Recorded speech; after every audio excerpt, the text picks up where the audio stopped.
Comme il est mentionné dans le Shulchan Aruch au chapitre 692 halakha 4, qu'il ne faut pas manger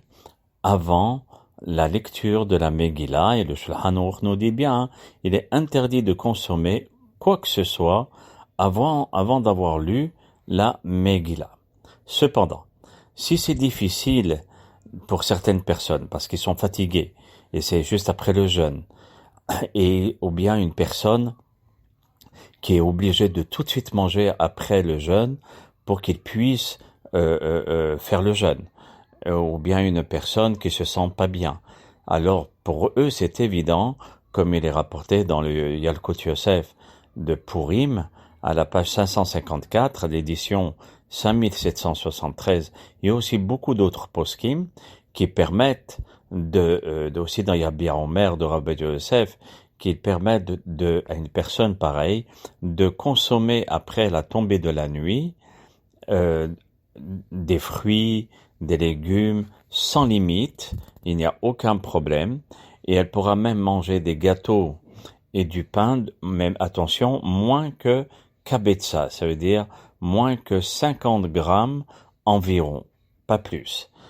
Alors ils seront autorisés de façon à ce qu'ils puissent se concentrer au moment de la lecture de la Megillah, parce que s'ils ne mangent pas, ils risquent de tomber malades ou bien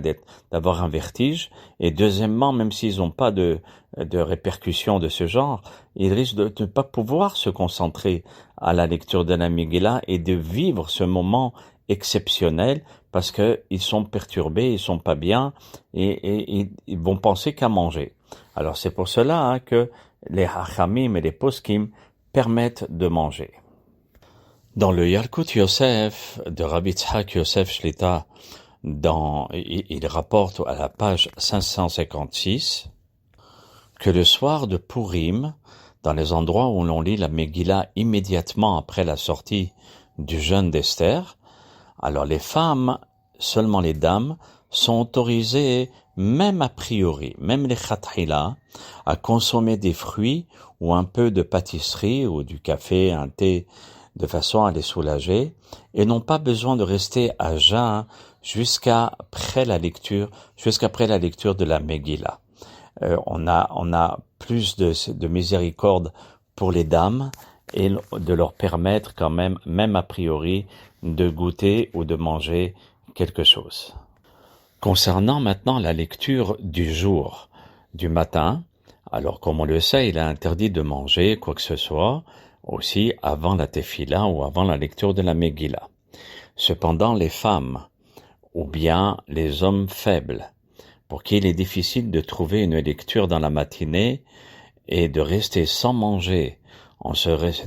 sans manger même 50 grammes de mésonotes, etc., ce leur est très difficile. Alors, aussi bien les dames, surtout les dames qui prennent les minyanim de lecture de Megillah plus tard,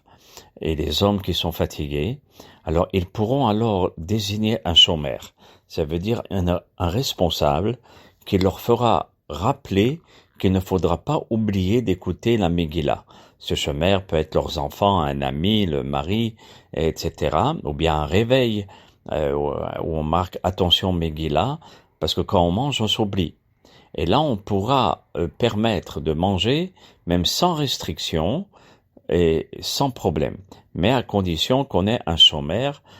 quelqu'un qui nous le fasse rappeler. Cette règle, aussi dans Hazon Ovadia à la page 95, nous dit que cette règle s'applique également pour les hommes qui ont prié Shahlit, mais qui n'ont pas encore écouté la Tfila, la Megillah. Alors, ils vont l'écouter 1 heure ou 2 heures après, parce qu'ils doivent aller chercher les enfants, peu importe la raison. Alors, eux aussi sont ils sont intégrés dans cette permission, et vous pouvez aussi trouver cette halakha dans Torah Moadim du Rabbi David Yosef au chapitre 5, halakha 22. Et pour toutes ces permissions, vous pouvez regarder dans Yabia Omer au volume 9, au Siman 65, et aussi au Mishnah Brura du Ish Matzliach à la fin du livre, à la page 58, et aussi au Moed Lechol Hay, à Siman 31 au chapitre 77, Et le Mishnah Berurah, c'est Rabbi Israël Meir HaKohen, au Siman 692, Halacha Saïf Katan 14, et Hacham Abba Shaul, dans le Or Letzion au volume 4, et au Perek 54, Halacha 2. Voilà, ça c'est de façon à donner à ceux qui veulent approfondir cette halacha avec toutes les références. Kol Tuv.